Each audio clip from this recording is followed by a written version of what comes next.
Hey, hi everyone, this is Sudhir Singh and welcome to my channel Mr. Adamant. आज की class रहने वाली है बेसल नॉर्म्स पे। ये बेसल नॉर्म में मैं आपको चीज़ें बताऊंगा कि बेसल नॉर्म को किस लिए लाया गया है, प्लस बेसल 1, 2, 3 क्या होता है और एक डी सिप्स बैंक होते हैं डोमेस्टिकली सिस्टमेटिकली इम्पॉर्टेंट बैंक्स। वो कितने बैंक होते हैं और इनको कितना CAR एक्स्ट्रा रखना पड़ता है वो भी ये लेक्चर में मैं बताऊंगा। Let's start the class. पहला हम लोग बात करेंगे बेसल नॉर्म्स के बारे में। क्या है बेसल नॉर्म्स की हिस्ट्री? बेसल बेसिकली एक स्विट्जरलैंड का शहर है जहाँ पे BIS का हेडक्वार्टर है। BIS है बैंक फॉर इंटरनेशनल सेटलमेंट, जिसको एस्टैब्लिश किया गया था 17 मई 1930 को। एंड ये वर्ल्ड का ओल्डेस्ट इंटरनेशनल फाइनेंशियल ऑर्गेनाइजेशन है। इधर पे एक कमेटी होती थी, basal committee on banking supervision. ये कमेटी होती थी बैंकिंग सुपरवाइजरी अथॉरिटी की, जिसमें सेंट्रल बैंक गवर्नर्स के 10 कंट्रीज भाग लेते थे और ये 1974 में हुई थी। और वो 10 कंट्रीज जिन्होंने इसमें पार्टिसिपेट किया था वो है US, UK, Canada, France, Germany, Italy, Japan, Sweden, Switzerland and Belgium. ये 10 कंट्रीज के सेंट्रल बैंक गवर्नर्स ने पार्टिसिपेट किया था BCBS कमेटी में, जो कि हुई थी BIS के हेडक्वार्टर में, जो जो है बेसल, स्विट्जरलैंड बेसल में। अभी इन्होंने डिसाइड किया था कि कितना कैपिटल अडेक्वेसी रेशियो, जिसको CAR बोलते हैं, या capital to risk weighted asset ratio CRAR बोलते हैं, वो बैंकों को मेंटेन करना है ताकि बैंक के पास इनफ कैपिटल फंड हो सके, जिससे वो आगे के जो अनएक्सपेक्टेड या फ्यूचर क्राइसिस या लॉस होते हैं उससे बच पाए और उससे विथ स्टैंड कर पाए। तो ये CAR सीरेर एक ही चीज़ होती है, लेकिन वो क्या होती है वो मैं थोड़े देर में बताऊंगा। लेकिन बैंकों को ये मेंटेन करने होते हैं और जो कि डिसाइड होता है BCBS कमेटी की मीटिंग के टाइम। सो ये था बेसल नॉर्म की बेसिक डिटेल्स। मतलब इसमें CAR डिसाइड करना होता है और बेसल 1, 2 एंड 3 क्या होता है वो मैं आगे आपको बताऊंगा। अभी डिस्कस करते हैं CAR, कैपिटल अडेक्वेसी रेशियो, और capital to risk weighted asset ratio, CRAR क्या होता है। सीरेर बिल्कुल सिंपल है। सीरेर का बेसिक डेफिनेशन है कि ये रेशियो है बैंक का कैपिटल फंड का टू रिस्क वेटेड एसेट। इसका रेशियो है, ये इन बैंकों को मेंटेन करना रहता है ताकि वो फ्यूचर के फ्यूचर के अनएक्सपेक्टेड या कोई भी फ्यूचर लॉस होने वाले या कोई क्राइसिस हो रही है उससे विथ स्टैंड या उससे बच पाए। सीरेर का फॉर्मूला सिंपल है, CRAR is equal to bank's capital divided by RWA। अब ये रिस्क वेटेड एसेट क्या होता है? सपोज बैंक के एसेट क्या होते हैं, लोन एक बैंक का एसेट होता है, तो वो लोन में भी कुछ चीज़ें रिस्की रहती है। जैसे लोन का सपोज 10% रिस्की है, वो 10% जो अमाउंट होता है वो रिस्क वेटेड एसेट में काउंट किया जाता है। अब इसको हम लोग एक एग्जाम्पल से देखते हैं क्या होता है रिस्क वेटेड एसेट और CAR क्या होता है। सपोज कोई बैंक है, XYZ बैंक है, इसने 20,000 का लोन दिया किसी पर्सन को। अब ये जो 20,000 होता है वो एसेट हो जाता है बैंक का। अब ये 20,000 में सपोज 5% है risk associated with that loan है। अब 5% रिस्क है तो रिस्क वेट हम लोग बोलेंगे 5% है। एसेट बैंक का 20,000 है, रिस्क वेटेड एसेट होगा 5% of 20,000, that is 1,000 rupees. Risk weighted asset होगा, दैट इज 1,000 रुपीज। अपना ये 20,000 लोन में रिस्की है। अब CAR बैंकों को कितना मेंटेन करना रहता है वो इस एग्जांपल से समझेंगे। सपोज बैंक को मेंटेन करना है CAR 11.5%। जितना भी रिस्क वेटेड एसेट है उसका 11.5% हम लोग निकालेंगे, वो हो जाएगा CAR। CAR इज इक्वल, नहीं, वो हो जाएगा capital. Capital need to be maintain by bank is equal to जो जो अपना रिस्क वेटेड एसेट है, दैट इज 1,000 रुपीज, एंड जितना सी ए आर डिफाइन किया हुआ है दैट इज 11.5%। तो 11.5% ऑफ 1000 रुपीज निकालेंगे जो कि आता है 115 रुपीज। सो 115 रुपीज कैपिटल मेंटेन करना है बैंक को, तभी वो सी ए आर का जो क्राइटेरिया है वो सेटिस्फाई कर पाएगी। सो ये हो गया सी ए आर के बारे में।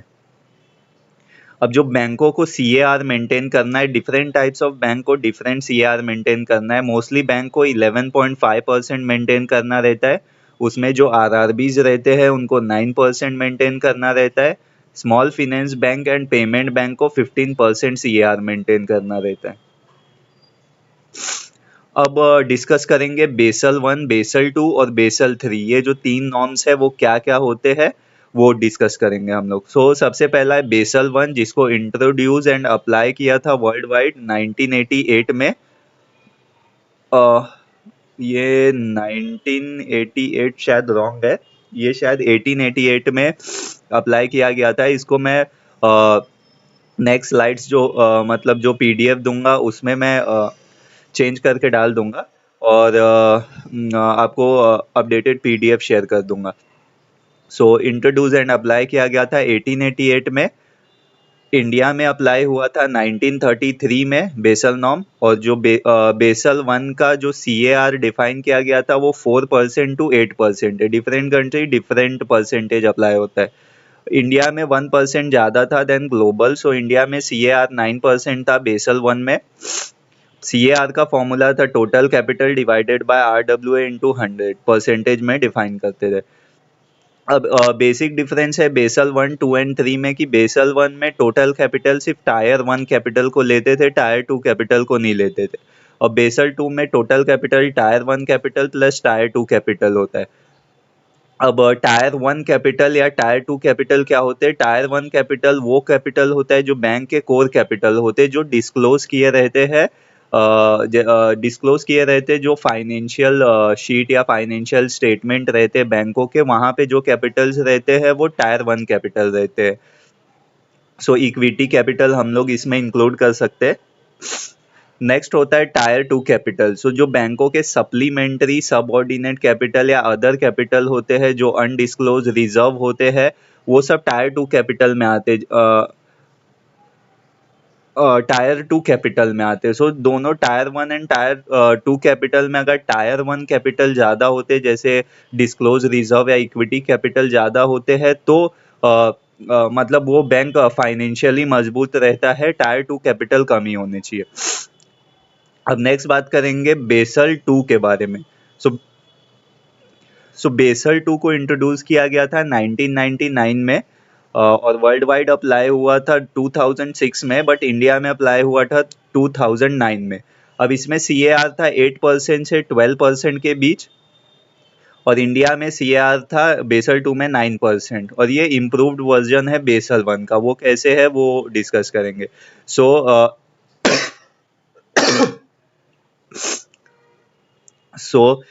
ये जो बेसल 2 में कैपिटल रहते हैं, टोटल कैपिटल बैंक का रहता है tier 1 capital plus tier 2 capital.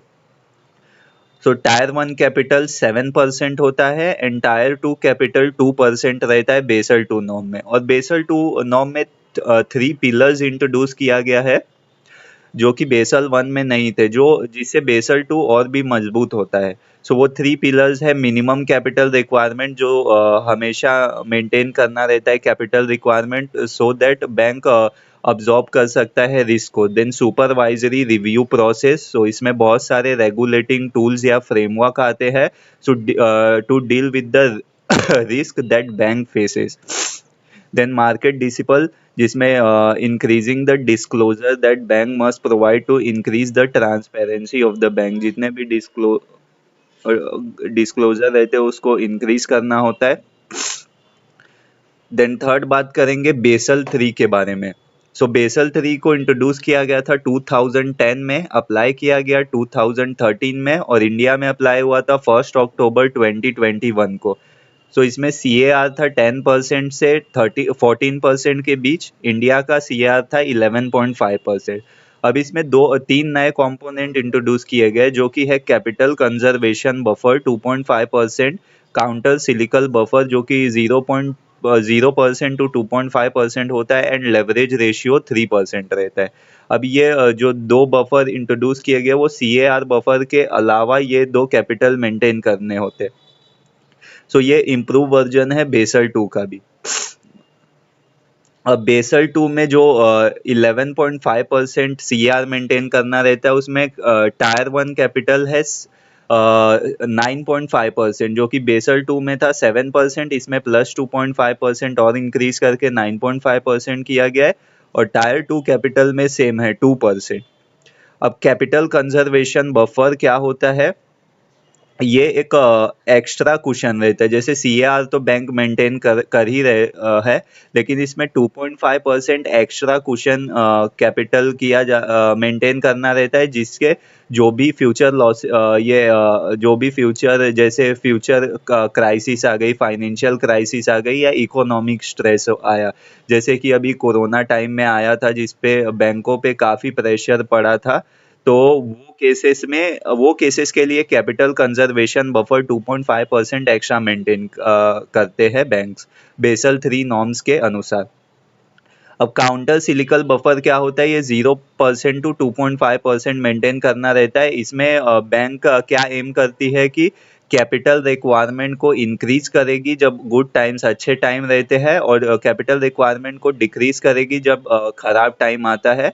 सो खराब टाइम में लेंडिंग करती है, तो इसलिए काउंटर सिलिकल बफर को मेंटेन किया जाता है। और नेक्स्ट है लेवरेज रेशियो। लेवरेज रेशियो को 3% मेंटेन करना होता है बैंकों को बेसल 3 नॉर्म्स के अनुसार। सो बेसल 3 नॉर्म्स में ये जो दो एक्स्ट्रा बफर इंक्लूड किए गए हैं, इससे जो रिस्क एब्जॉर्ब करने का कैपेबिलिटी है वो बेसल 3 नॉर्म्स में अच्छा हो गया है बेसल 1 और बेसल 2 के अकॉर्डिंग। अब नेक्स्ट बात करेंगे DSIBs, जो कि डोमेस्टिकली सिस्टमेटिकली इम्पॉर्टेंट बैंक्स है। सो ये बैंक्स वो बैंक होते हैं जिनका asset size at least 2% of country's GDP होता है, और इनको स्टेटस दिया गया है too big to fail status. So ये इंडिया में 3 बैंक है, जो कि SBI है पहला, HDFC दूसरा है, ICICI तीसरा है। अब सारे बैंकों को लगभग 11.5% RRBs को 9% मेंटेन करना होता है, लेकिन जो भी DSIBs domestically systematically important banks में है उनको कुछ एक्स्ट्रा और CR मेंटेन करना रहता है। सो अब इसमें बकेट डिस्ट्रीब्यूट किए गए 1 to 5 बकेट में। तो थर्ड बकेट में स्टेट बैंक ऑफ इंडिया है जिसको 0.6% एक्स्ट्रा मेंटेन करना होता है CAR। देन फर्स्ट बकेट में ICICI bank and HDFC bank है जिनको 0.2% एक्स्ट्रा मेंटेन करना होता है CR। अब इसमें कुछ चेंजेस किए गए हैं जो कि अप्लाई होंगे 1 अप्रैल 2025 से। सो इसमें जैसे स्टेट बैंक को मूव किया गया है थर्ड से फोर्थ ब्रैकेट में, सो इसमें उनको 0.8% मेंटेन करना होगा 1 अप्रैल 2025 से। और HDFC को मूव किया गया है फर्स्ट से सेकंड ब्रैकेट में, सो उनको 0.4% मेंटेन करना होगा 1 अप्रैल 2025 से। बट टिल 31 मार्च 2025 तक अभी ओल्ड ब्रैकेट के अनुसार वो चलेंगे CAR मेंटेन करने के लिए। So this is all about the Basel norms class. अब इस क्लास में कुछ भी डाउट होगा तो आप मुझे मेरे चैनल मिस्टर एडमेंट के कमेंट सेक्शन में मैसेज कर सकते हो, या मुझे sudhir.singh07 इंस्टाग्राम अकाउंट पे मैसेज कर सकते हो। और ये क्लास की जो डिटेल्ड PDF है वो मैं अपने वेबसाइट पे डाल दूंगा, जो कि है www.mradamant.in के डाउनलोड सेक्शन में। Thank you for watching my video.